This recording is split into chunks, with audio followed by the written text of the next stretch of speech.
Guten Morgen. Hola. Hello. Hey, it's In Case You Missed Psychology for November 10th. It is a pretty dreary Tuesday outside. It drizzled on my head when I walked in. That makes me sad, but getting to talk to you makes me happy.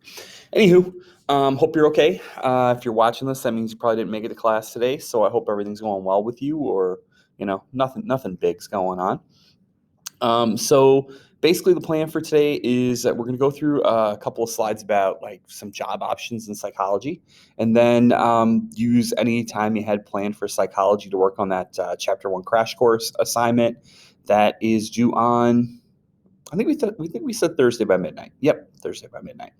Now here we go. So we're going to roll in. I don't know if I think this is animal abuse or what the heck is going on here. I'm not sure with this cat, but hey, I don't know. Anyway, quick reminders. Make sure you get that old work in, that what is psychology short article question set. Quite a few people are still missing that, so make sure you're working on that and getting that into me as soon as possible. I'm kind of in the process of grading those and getting ready to enter them in the grade book.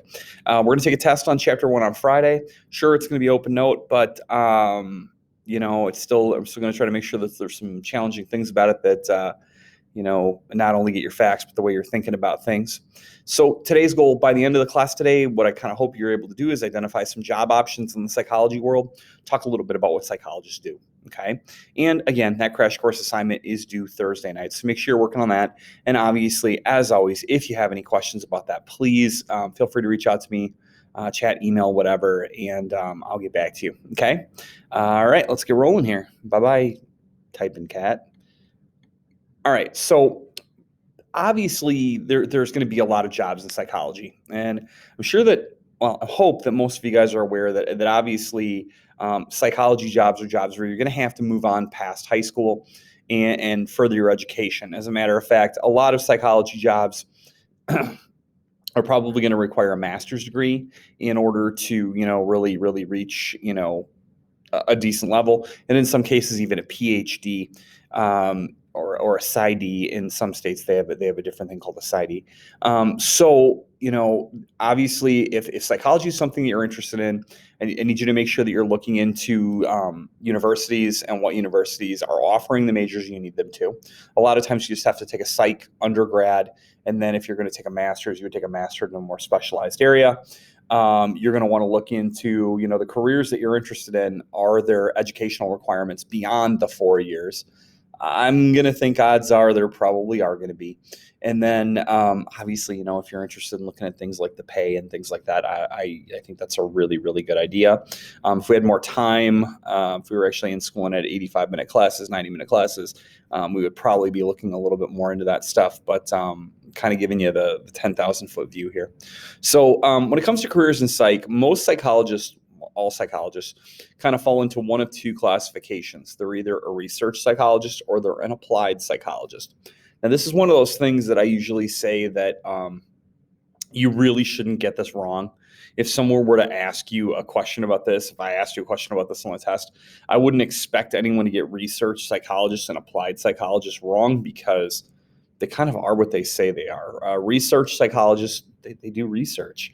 They study the origin, causes, and results of behavior. And so really what they're doing is they're collecting data. They are doing testing. They're looking at MRIs of the brain. They are interpreting surveys and interviews, but they're the ones who are either in the field or in the lab, working with subjects, working with the hypothesis, working with the scientific method in order to develop theories that can then be used by psychologists who are working directly with people, and those are applied psychologists. So applied psychologists would use the data that is found by a research psychologist to work directly with patients, clients, whatever venue they're working in. Now, obviously, you do have people that are both research and applied psychologists in their jobs. They're doing research, they're writing papers, they're working on things, but then they're also working with patients and clients in the same way. And so I think I'll give you a couple of quick examples, and then we'll go into a little bit of a deeper example. You have people that are neuropsychologists, they study the brain. And so they may look at the brain of people with, bipolar, and see if there's any brain structures, aside from chemical differences that are going on in the brain. They may look at any brain structures in the brain and see if there's any small changes to like the hypothalamus. I'm picking a part that I think most of you guys probably know. And so they're going to look, and if they see that there's something, different, they might convey that idea to a psychiatrist. So maybe the psychiatrist could prescribe a medication, or maybe the psychiatrist could take a certain route with therapy to help that person out. A research psychologist may look into the causes of phobias, arachnophobia, fear of spiders. May look into the causes of why a patient is afraid of spiders, and then the applied psychologist, the therapist, or the psychiatrist may work with that person on a therapy style that was seen to be effective in the research. Maybe a certain medication for anxiety, maybe a gentle easing into being around a spider somehow, you name it. My really big example of this is I have a friend who works at a school in New Mexico. It's a school for what's the word? It's a baccalaureate school, I think is what it is. It's like an upper level high school in New Mexico. And about 5 years ago, they saw a dip in their ACT scores, SAT scores, all kinds of standardized scores. And so they talked to students, and the students said they were bored. Okay, so they were bored at school. They were falling asleep at school, all these different things. And so what the school did is they hired a firm of psychologists who specialize in doing like business studies. And so they sent a team of psychologists out to the school to, for a month, hang out at the school, spend a day with a teacher, spend a day with the student. They did interviews, they did surveys of parents, they did surveys of kids, they did surveys of teachers. They ate the school lunch. They went to practice and hung out at practice because they wanted to see what a kid's day was like. So they did that for about a month, and probably nothing out of the ordinary, probably nothing too different than what you guys are doing. Probably, whatever. Well, different than what you're doing now, I suppose. But then they disappeared for a little while, and then a group of psychologists who worked at that same firm came in and presented to the school board about the findings. They took the research and they figured out ways to make the school more engaging, where kids weren't bored, kids weren't falling asleep, things like that. And it's funny. Some of the things that they deduced from the study were it was too warm in the school, and that was making kids sleepy. Lunches were too big, and that was making kids sleepy. Let's see, what are the colors of the school walls were not mentally stimulating enough. Kids obviously weren't getting enough sleep. That was the thing. But it wasn't until like the sixth or seventh thing that they said that maybe there was too much like lecture-based thing with no interaction at all. So obviously the school made some changes about some of the things. They painted the walls different colors, and they lowered the median temperature. The school desks were too comfortable was one of the things they said. I thought that was hilarious. I've never gone, oh my God, you know what? I'd love to take a nap. I need a school desk. Maybe to like crack my back, but I don't know. So obviously, like I said, any career that we look at is going to break down into those two things. Okay. Now, a more specific look at careers, and I think what you're going to find if you look at this pie chart, it's really pretty. It's really this amazing thing. Is the topic of this one is, where do psychologists work? And if you look at things, the angled lines, the cross-moving black and white lines, and the white areas are all in education. And so when you start adding those things up, you've got 25.9% of psychologists work in universities or four-year colleges. They're professors. Okay, they're teaching psychology. 6.3 work in medical schools and other academic venues. And then the white is schools and other educational options. So you're looking at that and you're getting like, I don't know, it's like 32. It's about 40% of psychologists work in education. So 4 out of 10.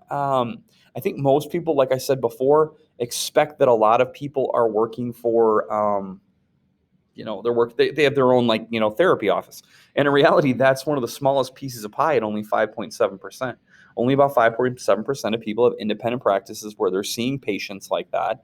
Now, the checkbox one, the one's 10.4, those people work at hospitals and other health services. So we're looking at about 15% are probably actively therapists and things like that. The 16.3% work at government and VA medical centers. Now, some of those people who are working at VA medical centers are working directly with patients. And then one of the biggest chunks, the 25%, I'm sorry, I'm looking at this a little bit wrong. The 10.4% are business and nonprofits. 25% work at hospitals and other services. My bad. The color blindness sometimes throws me off of patterns too, I think.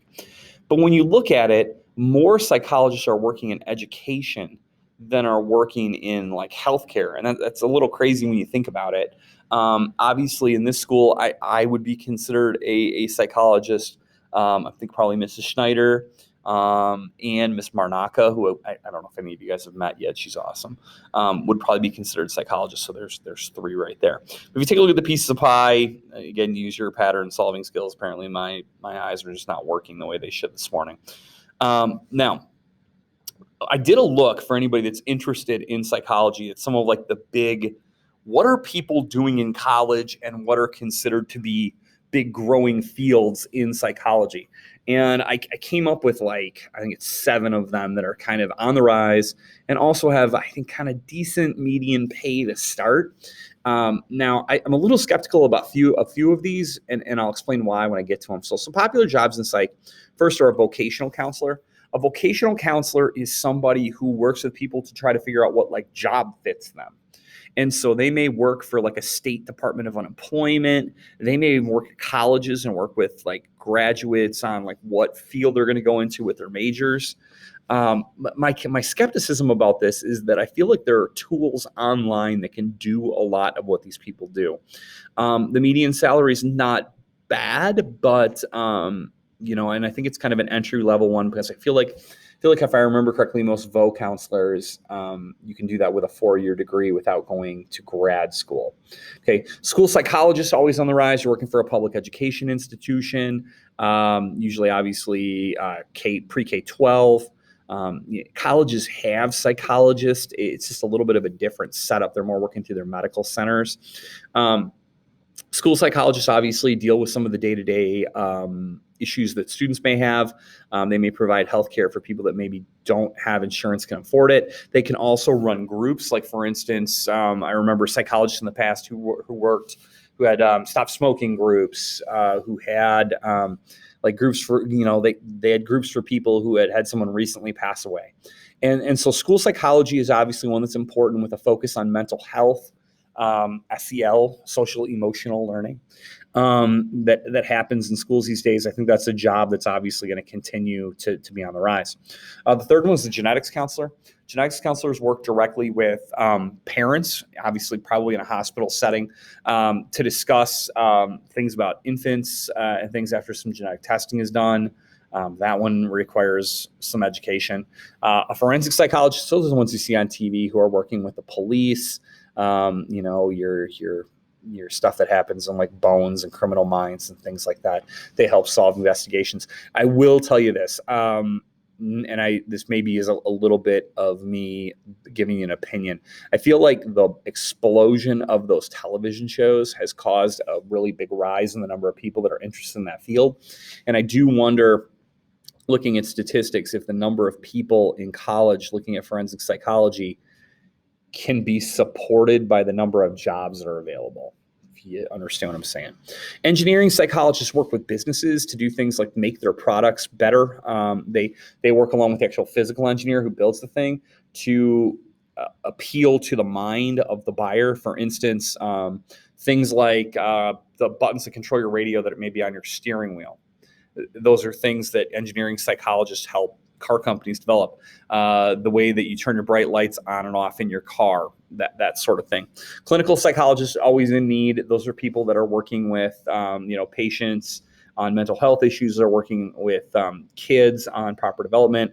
They may even be doing things like marriage counseling, couples therapy, working with people who are trying to get over some kind of traumatic experience in their life. And then last but not least, something I thought you guys would be interested in, sports psychology. Oh man, the top sports psychologists in the world make a lot of money. They're not only working with people to get over like mental hurdles about like making free throws and things like that, but they also work with athletes to help them mentally recover from like a physical injury. There are injuries that people will sustain that really have them, that get into their head, that have them doubting their ability to compete or their ability to compete at the same level. And so, things like tear an ACL, for instance. Sometimes when people tear an ACL, when they get back, they find that they're hesitant. And even though they don't realize that they're hesitating, they don't move the way that they used to. And so some professional and college sports setups have psychologists working with athletes to sustain any kind of injury that would keep them out for a long time.